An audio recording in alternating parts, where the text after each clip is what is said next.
Apps can do a lot of cool things. You could order dinner, gamble on your favorite team, and track your health. You could even get a mortgage. One click and you can be approved. I'm not sure by who or what country they're in. You deserve more from the mortgage industry. At AnyMac Home Mortgage, we believe in the need for live human interaction during a very complex process. The kind of service and guidance which an app simply can't provide. Our customers are more than credit scores and income documents. They're individuals and families who live in and strengthen our communities. Their story is our story, and that story begins in a home. Chris Sawyer is an expert on providing superior customer service and in meeting the mortgage needs of current and future home buyers. With over 18 years of experience in the industry, Chris is able to help customers migrate through the home buying and home financing process by using his wealth of knowledge as a well-qualified mortgage professional. And best of all, Chris is located in Cromwell, Connecticut, where he has helped hundreds of clients in Connecticut, Massachusetts, and Rhode Island make their dreams of home ownership a reality.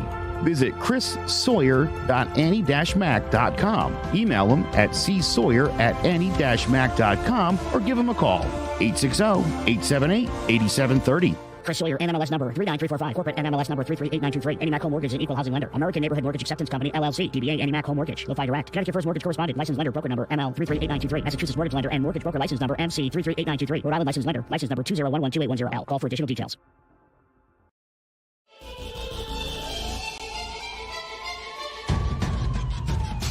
Throwing jabs, always full send. Here we go again. Jared, Joe, and Jay's Clover Crest, top three corner men, punching in with a puncher's chance. We find a way to win. The main event, locked it in every Saturday at 10. The overhand is out of hand when it comes to fisticuffs.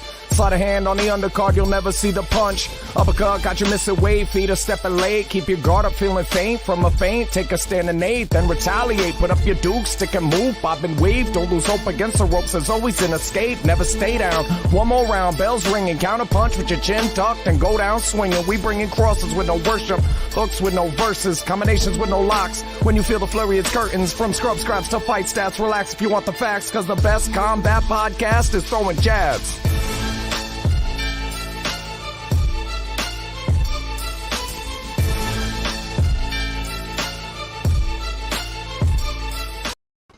Hello, ladies and gentlemen. Welcome to Throwing Jabs Combat Sports Podcast. We have a big UFC pay-per-view going on this weekend. But first, we got to recap the UFC London main event. It was rough. Back-to-back weeks. First round injury ending it. But I'm Big J, joined by Joe Guire and Jared Jones. And let's dive into it. Curtis Blades takes the victory over Tom Aspinall after Aspinall suffers a leg injury in the first round. I know there wasn't a lot of fighting, but obviously, but even both of them said, Curtis Blades said after the fight, he feels like he didn't even fight. So, Joe, what'd you think of this? And can Curtis Blades get this turn this into a trilogy fight with Francis Ngannou? You know, it's too bad the way this went down because I had high aspirations for Tom Aspinall, and boy, he got really robbed in this one. But you know what? At the end of the day, with the exception of the big boys of the heavyweight division, Curtis Blades walks out a winner every single time, and it doesn't shock me that he obviously found a way to win this one with Aspinall dropping quick here, but listen, it's another W for Curtis Blades, and you know, I don't know when Ngannou's gonna fight. You know, I don't know when that's gonna happen. Yeah, again, this is like throwing Ortega and Holloway and Volkanovski and being like, why can't he beat those guys? He's not at that level, obviously, right? So there's a chance Blades sees Ngannou again. I don't know that that's needed in any way, shape, or form, especially since Ngannou is Jace's new hero with that solid wrestling, bro, right? What's Blades gonna do? That's all he's got.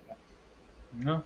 Yeah, I mean, he couldn't do it the second guy. So, Going into this fight, I said that the only one that could really make a jump is Aspinall, because if Blades wins, so what? Maybe Aspinall wasn't it. So my knee-jerk reaction is that Aspinall should get another shot. Do we really? It's like Ortega. It's the same thing that happened to Ortega. Can you really knock a guy? He broke. He lost. That's how it works. That's the fight game. But how far down can you bump Aspinall here? I still think this is one of the guys to pay attention to in this division, to see where he goes. I'm less interested in where Blades goes from here than where Aspinall is. I mean, who else is there really for him to fight, you know? I mean, that top five is Lewis. It's Blades, Tuivasa, Stipe, and Cyril Gane. So who else do you match Blades up with in that scenario? Stipe is the only one, right, that he hasn't fought yet? Yeah. I mean, that's a fun fight, but do you really want to see that? I mean, I want to see Stipe back in the ring or in the octagon, but against Blades? What do we learn from that?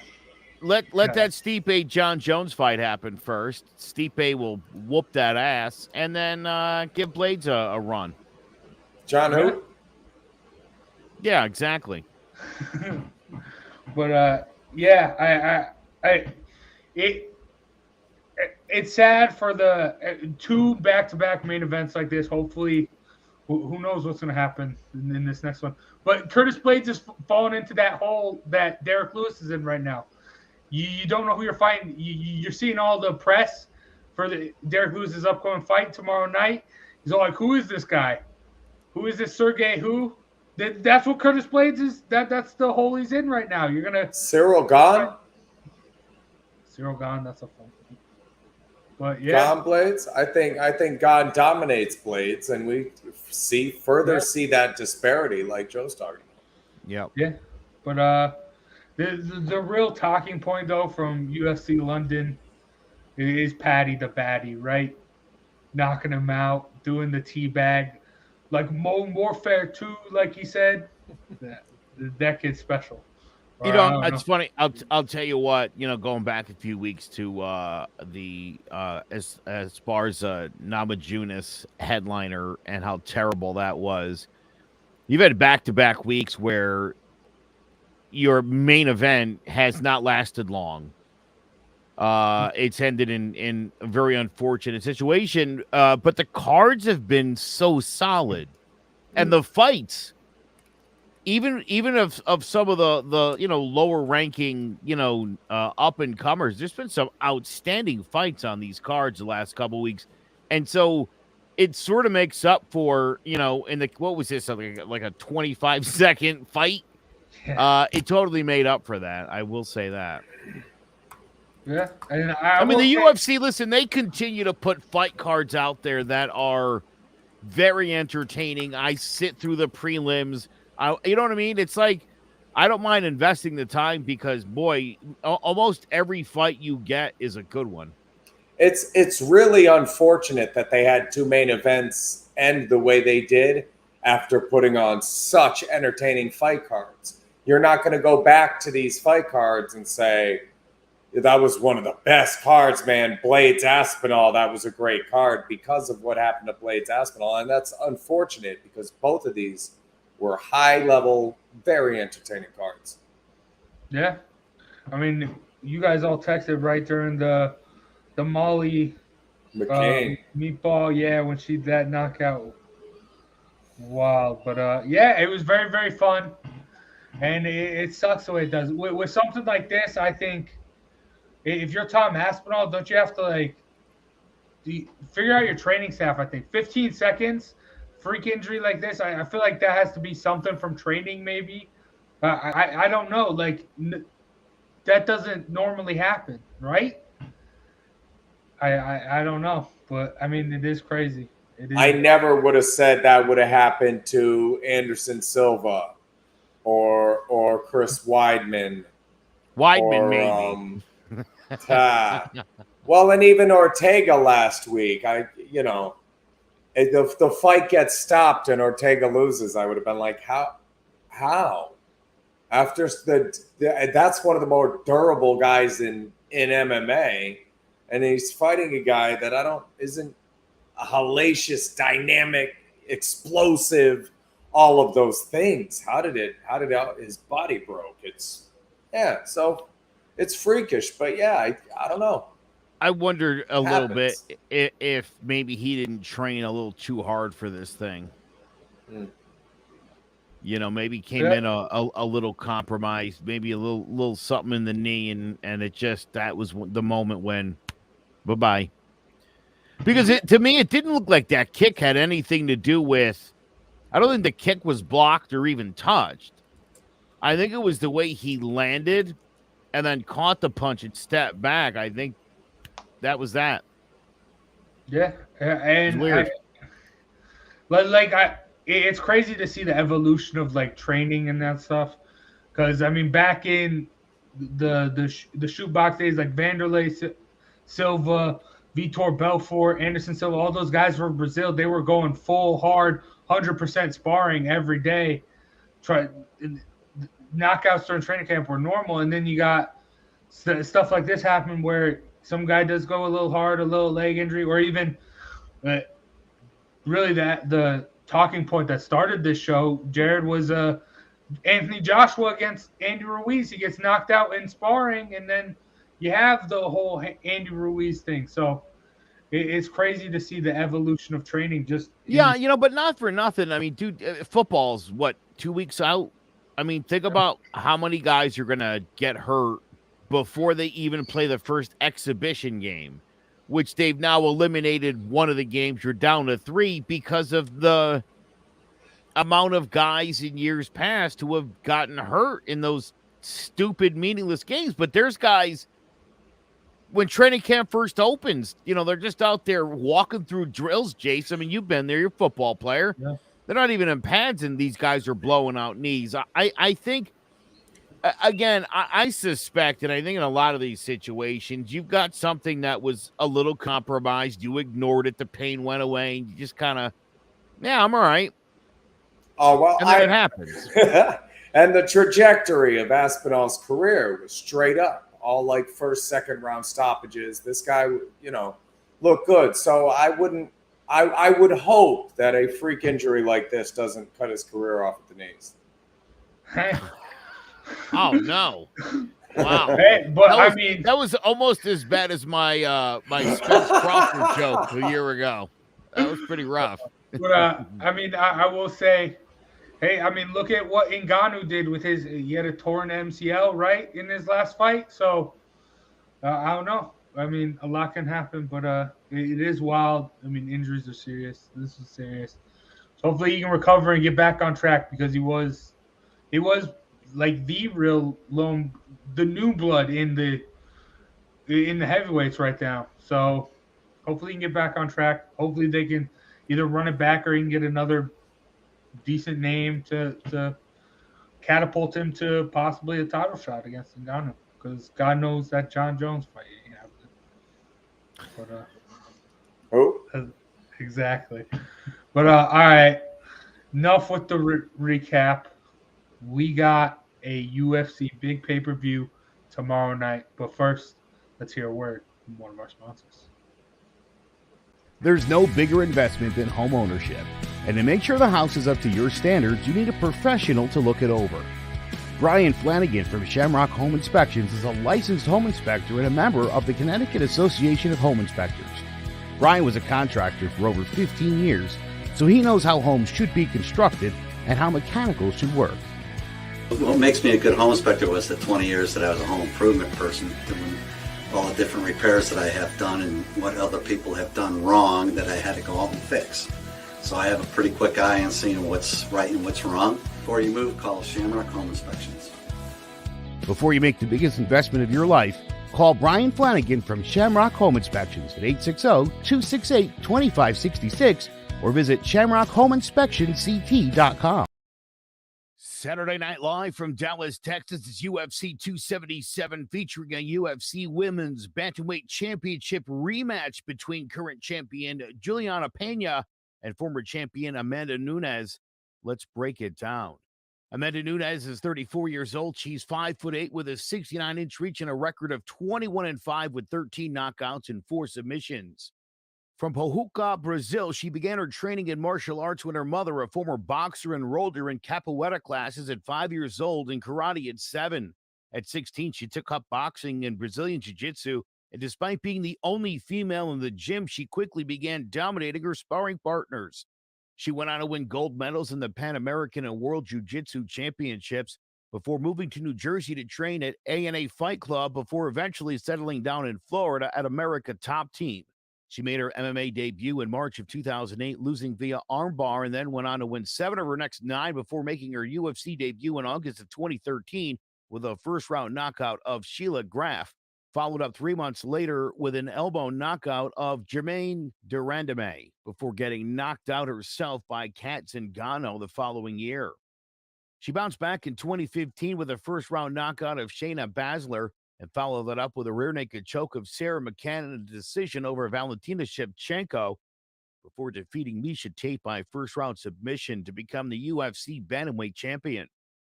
In December of 2016, she made her first title defense with a 48-second blowout of former superstar Ronda Rousey and followed that up with a close, hotly contested split decision over longtime rival Valentina Shevchenko.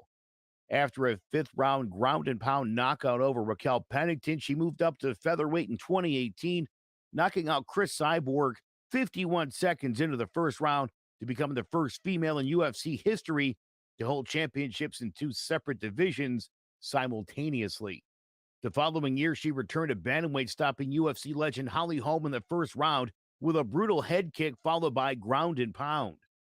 She defended that belt again with a unanimous decision over Germaine de Randamie before moving back up to featherweight, defending her title twice with a decision over Felicia Spencer and a first-round triangle armbar submission over Megan Anderson. On December 11th, 2021, after recovering from COVID-19, she returned to bantamweight to defend her title against Juliana Pena. However, after an impressive first round, she was steadily picked apart in the second before getting taken down and submitted via rear naked choke in one of the greatest upsets in UFC history. One of the most dominant champions in the history of the sport, Nunes has one of the most formidable stand-up games, expertly controlling the distance with calf kicks and exceptional footwork while landing her heavy strikes at a rate of 4.5 per minute, while also boasting an impressive 82% takedown defense. Juliana Pena is 32 years old. She's 5'7" with a 69-inch reach and a record of 12-4 with 3 knockouts and 5 submissions. From Spokane, Washington, Pena, the daughter of a local meteorologist, took up cardio kickboxing while in college as a means of losing weight, but quickly developed a passion for it before transitioning over to MMA. After a brief amateur career, she made her professional debut in May of 2009 with a first-round rear naked choke and wanted to win her first 4-0 by stoppage before suffering her first loss, a second-round TKO to Sarah Moras, just 2 weeks after getting run over by a drunk driver.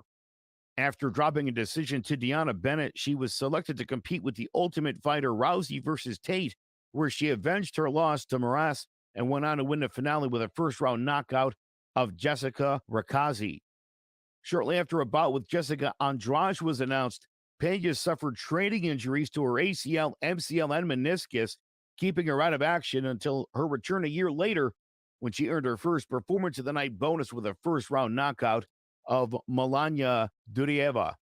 She followed that up with impressive victories over veterans Jessica Ai and Kat Zingano before headlining her first event against future pound-for-pound queen Valentina Shevchenko, putting up a good fight until she was admitted via armbar in the second round. 8 months later, she announced her pregnancy, and after a 2.5-year hiatus, she returned in July of 2019 with a unanimous decision over former flyweight champion Nico Montano. She lost her next fight by guillotine choke to Germaine de Randamie, but bounced back 3 months later in dominant fashion with a third-round rear naked choke of Sarah McCann. She was expected to challenge bantamweight champion Amanda Nunes in August of 2021. However, the fight was postponed 4 months due to Nunes contracting COVID-19. On December 11th, 2021, after surviving an early onslaught from the champ, Pena rallied back in round 2, breaking Nunes down gradually before stopping her via rear naked choke to pull off one of the biggest upsets in UFC history. A solid striker with an excellent jab to set up her shots, Pena is also one of the strongest grapplers in the division. Will Pena be able to use her jab and grappling to neutralize Nunes again and prove that the last fight wasn't a fluke?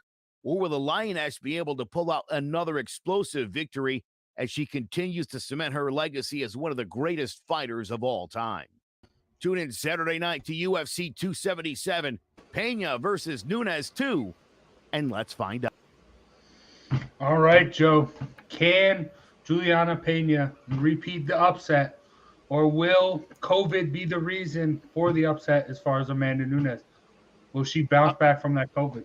Yeah, I 100% think COVID was part of the reason for the quick tap. You know, we've been hearing from lots of athletes, especially fighters, that your endurance is pretty much out the window when you come back from COVID.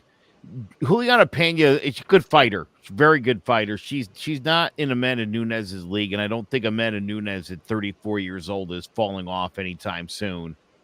So I would expect Amanda to. I guess this is the thing to me, Jared, is can Juliana Pena not get destroyed in this fight?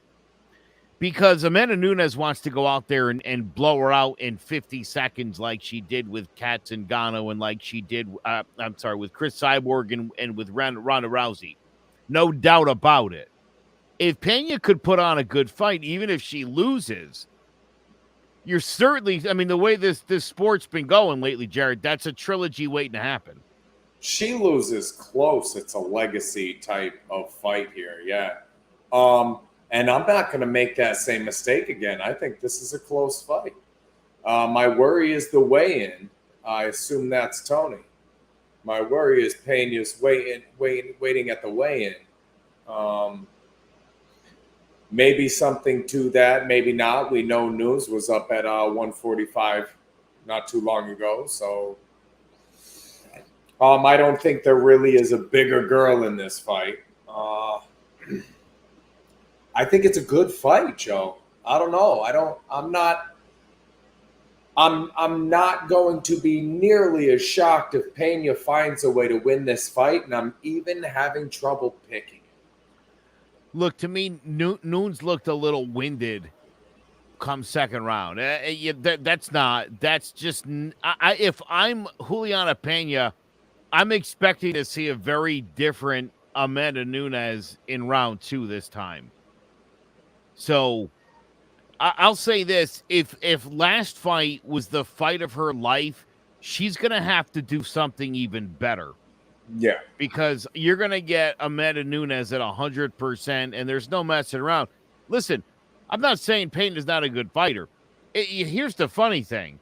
I don't know if you heard me tell Jace, but we didn't even do a tail of the tape for the first fight. It seemed like kind of a waste of time. As a matter of fact, we talked about a couple of fights on the fight card, and it was Big Jace right at the end of the show that was like, shame on us. Got to mention a legend, Amanda Nunes is fighting. I literally watched the entire show because I'm like, we preview Nunes on this, right? And it was like a ba-da-ba-doop. And Jace did say it's going to be a good fight. Payne is a pretty good fighter. And he gave her that much because I also remember saying the only way Pena would win would be on the ground. Yeah, making the tail of the tape felt like a pain you thought at the time. If only you knew. Yeah, it didn't. That's funny. I regret not doing it now because it would have definitely saved me some time this week. But I suspect Amanda Nunes wins this fight. I want to say it goes the distance. I want to say it's a close decision, and I want to say you're primed for a third fight. And how awesome would that be for the women's game? I think that'd be great. Especially if Payne proves that she's a really good fighter. She belongs there. Yeah. Just show us, and that's what I'm saying. For this fight, it's not normally in a fight, it's not enough to show that you can be competitive. Just to belong there isn't enough. But for this fight, Juliana Pena just proving she belongs in the same cage with a healthy Nunes, you're gonna get a trilogy, like you said. It'll be the demand as long as she doesn't get blown out. Just prove you belong in there is a win. You'll have a third one of these. It's funny as you look at her resume, other than the Nunes, when Pena typically didn't do well in those fights, when she has somebody of a solid resume, and it really hadn't gone her way. So that was again why I didn't consider her. I didn't think she had a chance, to be honest. I mean, when we were talking about a couple weeks ago when we did our championship material for the UFC, when we were talking about this division, Juliana Pena, she's the champion, but is she the real champion? No, we all had Nunes, besides like Jared, right? I mean, I think with COVID, I think the best we can get from Juliana Pena is a Rocky-esque thing, going the distance. I think Amanda Nunes will show her some respect. I don't think she's going to come out swinging hard, but I don't know. I can also see Amanda Nunes putting it to bed early because that's what Amanda Nunes typically does when she isn't recovering from COVID. So I think it is going to be a fun fight. I expect it to go the distance because I think Juliana Pena is tough. I think she'll be able to withstand it, but I think Amanda Nunes is going to reclaim her crown at the top of women's MMA right now. So it should be a good fight, though. I do want to mention one other thing about this fight, though, was Juliana Pena was running her mouth something fierce leading up to that fight. But then Jared went out and backed up everything she said exactly the way she did it. That was like some Khabib shit right there, I got to say. So it's again, was that first fight a fluke? Did it have more to do with Nunes and COVID, or is Pena the real deal? We're about to find out. Hey, and it's another example of bet the numbers. You're not betting the fighters, you're betting the numbers. The numbers say minus 265, and that's too high. I like Pena on the line at plus 225 because it could happen. She beat her last time. You're giving plus 2.25? I'll take it because if I'm 60-40, plus 225 works. Play the numbers. All right. And before we move on from here, there are reports surfacing from this fight that Amanda Nunes was spying on Juliana Pena during the Ultimate Fighter. Jared, is someone who's been there, fought. How valid is this? How much of an advantage is Amanda Nunes getting from spying in a van outside of Juliana Pena practicing at the Ultimate Fighter? I think personally, it's up here. I don't think you're seeing things and making a note and going, yeah, that you can't, because when you're watching somebody's fights, you're watching the best that they have. They're not going in there and training and trying new stuff. So you're likely to see things that, they're just trying things. It's practice. So if you want to really see those things, watch their fights. But the idea that somebody's watching me train as I'm training to fight them up here, I don't like it. So I think it's more of a mental flex than a physical. You're actually going to see something that's going to dramatically benefit you. Yeah, I don't know. Damn. I don't think so. Patriots were filming practices and they won Super Bowls from it. Can Amanda Nunes? Well, that's a little different, but also, I've heard people say in the ring, I thought you knew what I was going to do next. If I'm in the ring with you and I'm that half step ahead where you start thinking, does he know what I'm going to do? Like, is he that a chess game? Is he that far ahead of me? If you're already thinking that, and a report came out before the fight that I was watching what you were going to do, it's going to reinforce that is what I'm trying to say.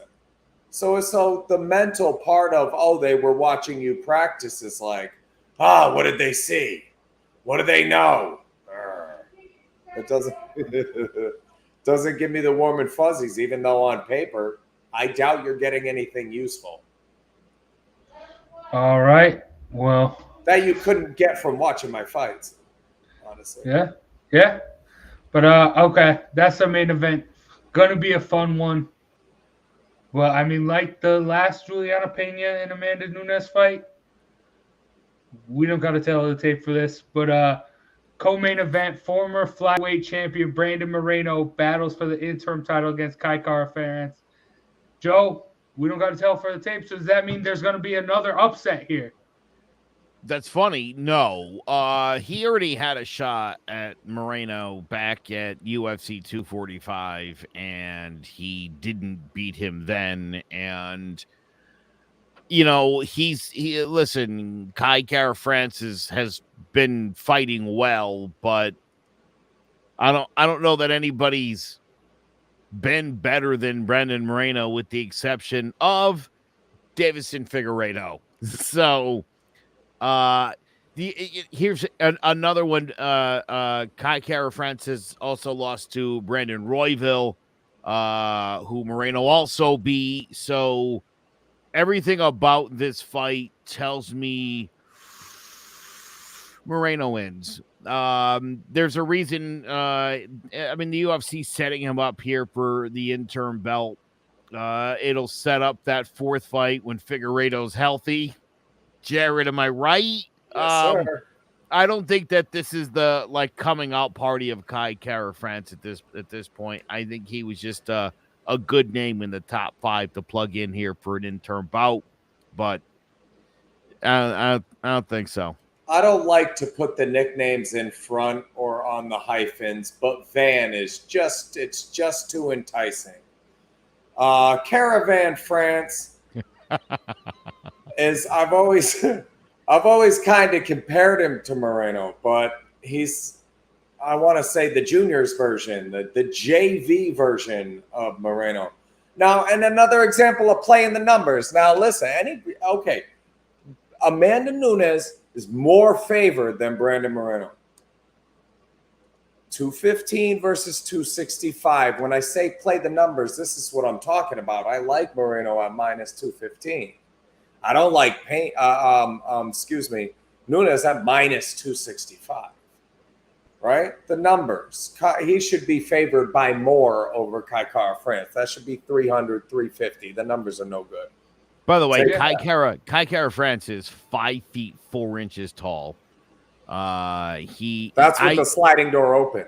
Yeah, dude. I mean, there's not a lot of guys in the UFC who I feel like I'm owning. There's no way, dude. Brandon Moreno is at the top of this division. He's the 1A guy in this division, and while Kai Kara-France has definitely been better, nothing about this would lead me to believe he's beating Brandon Moreno.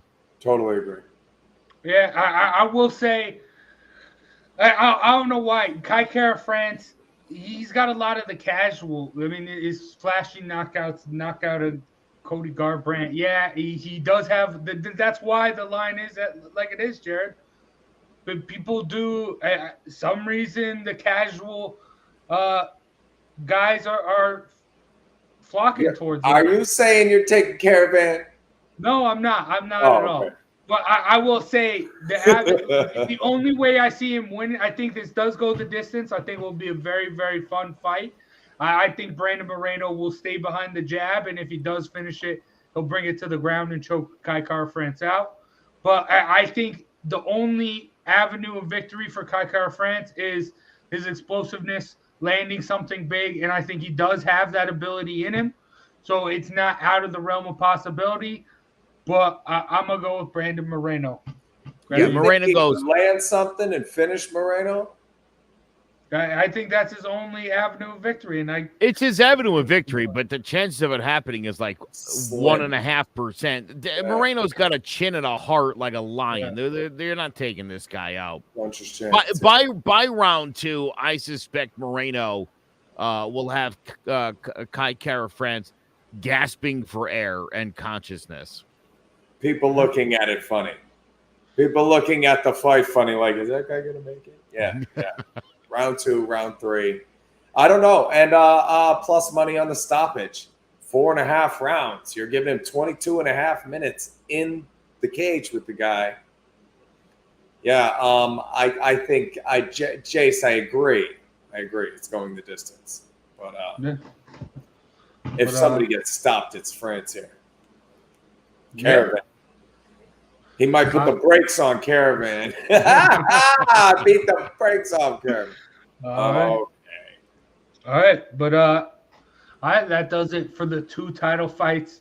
But it's still a stacked card. So, fellas, what's going to be the fight of the night, Joe? The fight of the night for me is Magomed Ankalaev and Anthony Smith.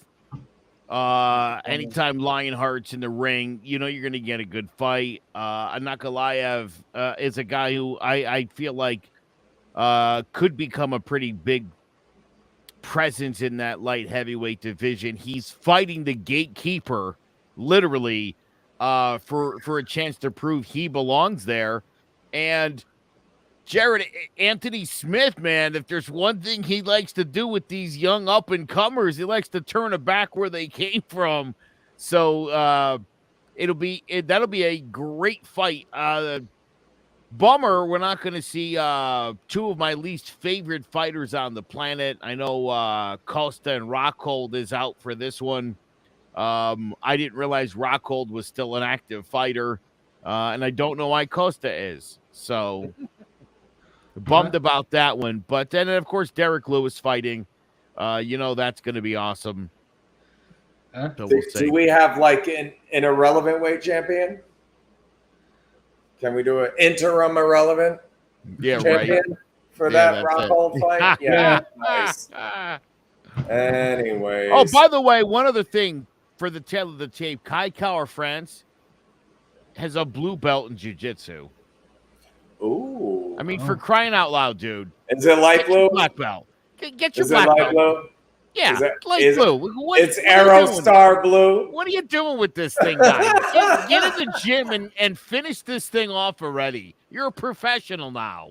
Yeah. Blue belt. BJ Penn got his black belt in 1 year. I just hope he's Kai Kara hungry. Okay. Hey, if there is a buzzsaw in boxing, I like that expression. If we have one in the entire game, his name is Virgil Ortiz Jr. He's fighting a guy who's a southpaw, Mike McKinnis, that doesn't like to trade much.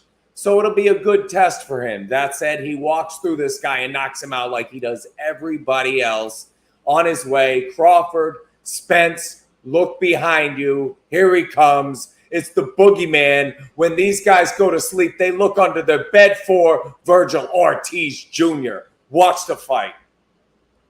All right. I love it. I love it. I mean, we've been talking about Virgil Ortiz forever. I love watching him fight. But I just can't wait till he gets one of those. My brother will never let this go. You remember the guy his house? It's like the fight of his life as he defended his family. My brother cannot get over that. He just wouldn't stop. That's crazy. Yeah, no, hey, but all right. I feel like an untrained intruder comes into I'm 150 pounds. He walked in the wrong house, I feel like. I don't know. There's a guy that went 5 rounds with John Jones, right? Didn't get finished. I don't think. But neither did the intruder, though. Neither did the intruder. Yeah, how do you figure that out? Jesus. A meth head high schooler. But back to the fight of the night. I mean, Joe, you took mine. Derek Lewis against Sergey Pavlovich I just love seeing on Instagram Derek Lewis going, "Who is this guy?" His name's Sergey, right? But I mean, Pavlovich is pretty tough. 15-1. It's going to be a rough one. Knight or something? Sergey, is he a knight or something? Never mind, guys. Go. Moving on. Sorry, I'm sorry. But all right. Another fun fight to watch is Alexandre Pantoja against Alex Perez. Fun flyweight fight. If I had to pick an MMA fight, that was it, Jace. Good call. That is going to be a fun one. I mean, yeah. Both evenly matched. Both at that on the outside looking in from the title hunt in flyweight. So hopefully this can catapult them to get something after the fourth fight between Moreno and Figueroa, if Moreno wins. But all right. So that's going to do it for the fights tonight. Fun one. Make sure you tune in. UFC 277. That's going to do it. And big shout out to Clovercrest Media for sponsoring today's episode. Make sure you check out clovercrestmedia.com for a bunch of great other podcasts. Not all combat sports related. You got some football. You got true crime. You got political. Anything you want, like Clovercrest Media has you covered. And big shout out to Annie Mac Home Mortgage and Shamrock Home Inspection for sponsoring today's episode. We're going to end the show like we always do. Jared, brother, hit us with that flurry. On July 27th, Scrub Scraps family lost Ian Leaks Bailey. We're going to do a customary 10 count in memory of Ian.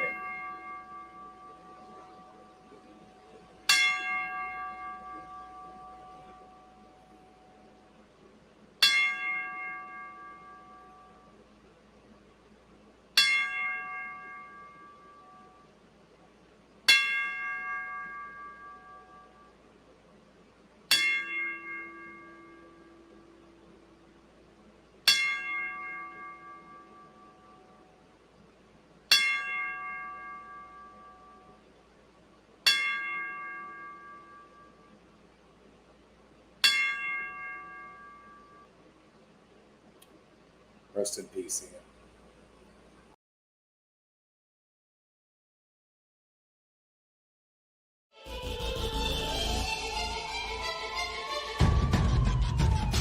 Throwing jabs, always full send. Here we go again. Jared, Joe, and Jay's Clovercrest, top three corner man, punching in with a puncher's chance. We find a way to win. The main event, locked it in every Saturday at 10. The overhand is out of hand when it comes to fisticuffs. Slide a hand on the undercard, you'll never see the punch. Uppercut got you missing weight, feet are stepping late. Keep your guard up, feeling faint from a feint. Take a stand and eight, then retaliate. Put up your duke, stick and move, bob and weave. Don't lose hope against the ropes, there's always an escape. Never stay down. One more round, bells ringing. Counter punch with your chin tucked and go down swinging. We bringing crosses with no worship, hooks with no verses, combinations with no locks. When you feel the flurry, it's curtains. From scrub scraps to fight stats, relax if you want the facts, cause the best combat podcast is throwing jabs.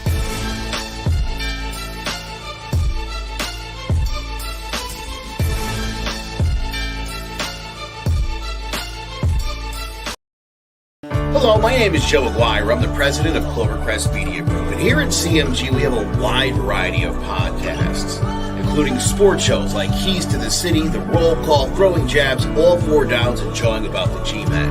And great true crime shows like Sticky Week, Crimes and Consequences, Ivy League Murders, and Bird, the unsolved murder of David Eichmann. You can find all these podcasts and so much more by visiting clovercrestmedia.com.